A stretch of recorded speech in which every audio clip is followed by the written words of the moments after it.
a gente falou aqui rapidamente dos ataques lá de 2025, que tinham como alvo a infraestrutura nuclear. Só que no dia 28, o alvo era o líder supremo, Ali Khamenei. O que fez a gente ter esse shift de alvo, né? O que fez mudar o alvo, tira o alvo da infraestrutura nuclear, que lá Trump disse, eu me lembro das palavras, né? Obliteramos a produção nuclear deles. Parece que não, né? O que fez esse shift? Sai, não quero mais acertar, o alvo não é mais a infraestrutura nuclear, é a liderança. Por quê? O Trump, ele não negociava diretamente com o Irã. Ele mandava o seu genro, o Jared, e mandava o Steve Witkoff, que é outro representante, para negociar com as lideranças iranianas, principalmente com o ministro das Relações Exteriores do Irã. Isso são palavras do Steve Witkoff, que participou das negociações. Foram 3 no total e já tinha a 4ª marcada, como você bem disse, né? Ele falou que a partir da 2ª negociação, eles já viam que não tinha mais sucesso a negociar com o Irã. Segundo ele, não dá para conversar com aqueles radicais lunáticos, palavra do Trump. O Steve Witkoff falou que o Irã não estava disposto a abrir mão do seu programa de mísseis. O Trump ele deve ter uma certa exagerada. Ele falou assim, olha, o Irã está prestes a desenvolver mísseis que teriam a capacidade de atingir o território continental dos Estados Unidos. Tá longe, né, disso. Claro que o Irã teria a capacidade de atingir bases militares americanas, assim como está fazendo. Mas o território americano está bem longe do Irã conseguir. O Irã não abre mão do seu programa de mísseis e, como eu falei, não abria mão também do seu programa nuclear para fins pacíficos.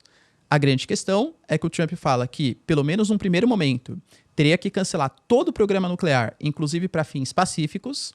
O Trump estava muito disposto aos americanos venderem urânio enriquecido para ter um maior controle sobre o programa iraniano, e o Irã alegava que isso era uma questão de sobrevivência. Portanto, como você não tinha um denominador comum, se eu não consigo negociar com esse governo, eu vou ter que trocar o governo para conseguir implementar políticas públicas mais favoráveis a mim.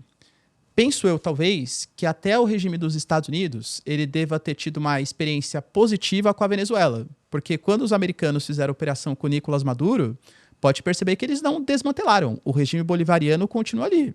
O que eles fizeram foi tirar o Nicolás Maduro e colocar a Delcy Rodrigues, que era vice-presidente da Venezuela. Só que a vice-presidente da Venezuela, ela faz tudo o que os Estados Unidos querem. Juro mesmo, a Delcy Rodrigues, historicamente na Venezuela, ela é uma militante do movimento bolivariano. A gente teve Delcy Rodrigues e Trump se retweetando. Nossa, que lindo ver os Estados Unidos e a Venezuela cooperando pelo bem do povo americano e bem do povo venezuelano. Nunca imaginei que fosse ver isso na história, né? Mas talvez o Trump imaginou que a queda do Ali Khamenei poderia fazer com que a população se revoltasse, protestasse e colocasse um governo que fosse mais favorável a negociar com os Estados Unidos. Aqui só um ponto que eu acho que é importante trazer também. A gente sabe que é muito... como que o Irã pensa? É difícil porque existem pessoas que são favoráveis ao regime, existem pessoas que são contrárias, mas fato é que as populações, geralmente, que moram nas regiões metropolitanas, geralmente tendem a ser um pouco mais críticas ao regime, são um pouco mais progressistas, não gostam dessa... Não é que não gosta do islamismo, gosta, mas não gosta da obrigatoriedade de usar o islamismo na vida social. Eu sempre falo assim, né? Nossa, as mulheres iranianas odeiam o véu. Não, elas gostam do véu. Mas uma coisa... Você é obrigada a ter que usar. Exatamente. Você é cristão. Pô, legal, você usa o seu terço ali, legal. Uma coisa é você usar porque você gosta, outra coisa é o Estado te obrigar a usar. Mesmo que talvez você seja cristão e goste de usar o terço, você vai se revoltar com o Estado te obrigando a fazer alguma coisa, né? E com os Estados Unidos atacando Teherã, que é a região mais cosmopolita, ele está atacando justamente os cidadãos que são mais favoráveis à troca de governo. Então isso pode acabar também combinando talvez com uma... Porque, querendo ou não, você ser atacado por outro país pode dar uma sensação de imperialismo. Então pode ser que isso acabe combinando também numa queda de apoio da população, uma possível troca de governo. Isso vai ser um fator importante, porque normalmente é o que a gente tem quando um país é atacado, esse senso de nacionalismo cresce.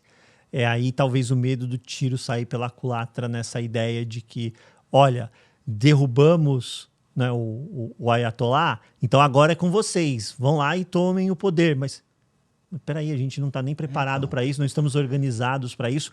E aí vem um ponto que eu quero muito aproveitar todo o teu vasto conhecimento, né? É muito bom ter um professor de geografia aqui com a gente, que acho que levar para a nossa audiência, né? O que é o Irã? Porque eu acho importante isso, né? Porque diferentemente de Estados Unidos, de Brasil, nós somos países, né? As pessoas precisam ter uma ideia de que o Irã é uma civilização. É a civilização persa que está ali. Não é isso que eu queria explorar, porque não é uma população de origem árabe, persa, tem uma raiz diferente. Tem até a história de mudança de bandeira ao longo do tempo, que era o leão e o sol, e foi mudado ali pelo símbolo de Allahu Akbar, e até os dizeres em árabe na bandeira. Passou por uma mudança de identidade, de certa forma, né? De mais uma vez, uma civilização milenar. Exatamente, né? Milenar. Então, eu acho importante, eu gostaria muito que você pontuasse isso, porque isso é um pano de fundo que é essencial nessa discussão e muitas vezes é deixado de fora. E depois pudesse nos trazer a estrutura de governo do Irã, né? Porque também é uma estrutura de governo, muito se fala, né, da grande figura do Ayatollah, mas particularmente enxergo, e há outras vozes que eu já vi nesse sentido, de enxergar também uma estrutura mais fragmentada. Porque se fosse simplesmente essa grande concentração de poder no Ayatollah, acabaram de matar o Ali Khamenei. Tem RGC também, braços armados, exato, que então acho que é importante mostrar como este poder é organizado, o governo iraniano é organizado, mas tudo à luz dessa grande coisa que é a civilização persa. Bom, primeiro assim, características geográficas do Irã, né? O Irã, ele é um dos maiores países do Oriente Médio. Por exemplo, ele é 4 vezes maior que o Iraque, que foi com uma grande dificuldade de invasão por parte dos Estados Unidos.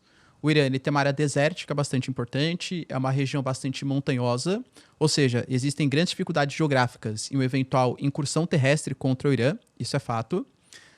Do ponto de vista de população, realmente, é o único país de maioria persa que a gente tem ali, tanto que eles não falam árabe, eles falam farsi em grande maioria, mas também tem que tomar cuidado porque o Irã, ele é quase como se fosse uma espécie de miscelânea de etnias. Farsi, ou os persas, são a maioria, mas existem populações árabes, você tem o movimento separatista Baluchi, ali próximo da região do Paquistão, existem os azeres, próximo da fronteira com o Azerbaijão, existem os curdos, por exemplo, que até existem suspeitas agora, que estão sendo financiados pelo Mossad e pelos Estados Unidos para tentar derrubar o regime dos ayatollahs. Tem hebreus, aliás, até bem interessante, parece um pouco contraditório, mas excetuando Tel Aviv e Jerusalém, que aí a capital de Israel é um pouco polêmico, né? Depende de cada país aí, mas Teherã é a capital com o maior número de judeus no Oriente Médio, excetuando, claro, Tel Aviv ou Jerusalém. Então existe uma comunidade também de judeus importante na região do Irã, então há miscelânea ali de grupos, né? Tanto que existe essa possibilidade, como já aconteceu em outros casos. Quando você tem uma troca de governo, mas sem uma oposição muito bem fundamentada, como aconteceu na Líbia, como aconteceu no Afeganistão, como aconteceu no Iraque, há a possibilidade desses grupos quererem disputar o poder, gerando uma guerra civil no país. Ou seja, é um dos medos dos Estados Unidos. Qual vai ser o dia seguinte? Beleza, a gente acaba com o regime dos ayatollahs. O Irã, que é uma das maiores reservas de gás, maiores reservas de petróleo, controla o Estreito de Hormuz, vai continuar unificado como um país único? Ou será que vão ter movimentos separatistas? Será que vai ter uma guerra civil se estabelecendo entre vários grupos, várias etnias diferentes? É o medo que pode acontecer. E se já traz problemas em um país como o Afeganistão, que é pouco relevante do ponto de vista econômico, para o Irã, que é extremamente relevante do ponto de vista econômico, o problema ele é ainda maior, né? Qual mais que era a pergunta? Além dessa questão iraniana? Desse contexto do que é a estrutura de governo. A estrutura de governo, né? Por lá. O Irã, ele é uma república teocrática. Eles chamam, né, que foi a Revolução da República Fundamentalista Islâmica. Você tem a figura do presidente, então você tem eleições para presidente, no caso é o Pezeshkian, mas o presidente, ele não tem funções de chefe de governo, nem muito menos chefe de Estado. Na verdade, ele só participa como uma espécie de conselheiro para o líder supremo, que é o Ayatollah, e ele tem funções um pouco mais diplomáticas. Então, eventualmente, vai ter uma visita de chefe de Estado. Sei lá, o Putin vai fazer uma visita ao Irã. Geralmente é o Pezeshkian que recebe, porque ele é o chefe da diplomacia exterior. Quando a gente fala da Guarda Revolucionária, a Guarda Revolucionária é diferente do exército iraniano. O exército iraniano, ele é herdado de antes da Revolução de 79. É o exército que convencionalmente defende as fronteiras do país. Hoje é uma força extremamente enfraquecida pela falta de investimentos. Por quê?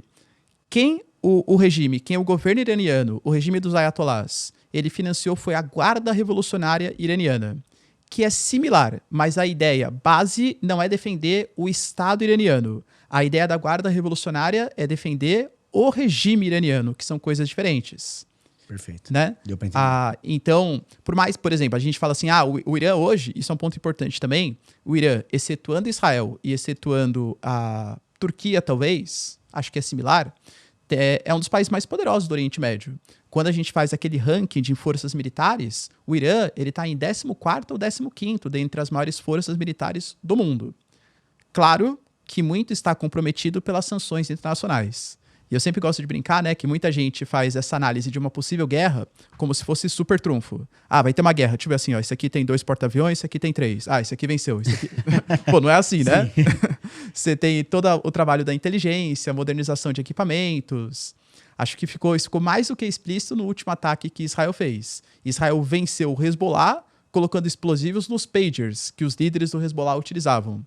Israel conseguiu tanto sucesso no ataque contra o Irã porque a inteligência israelense foi se infiltrando e desarmando os sistemas de defesa iranianos.